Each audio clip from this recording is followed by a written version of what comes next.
So, a very cool way to use the Google Nano Banana Pro model is to use it to create these caligrams of images. Basically, using typography to create realistic visual imagery. As you can see, the words written are representative of each of these specific people.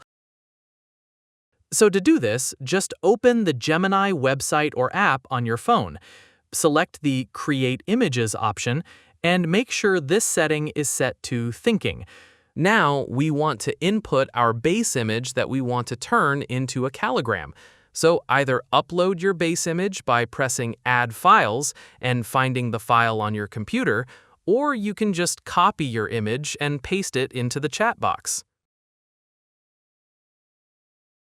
Then write a prompt similar to this, asking that the uploaded image be rendered as only typography.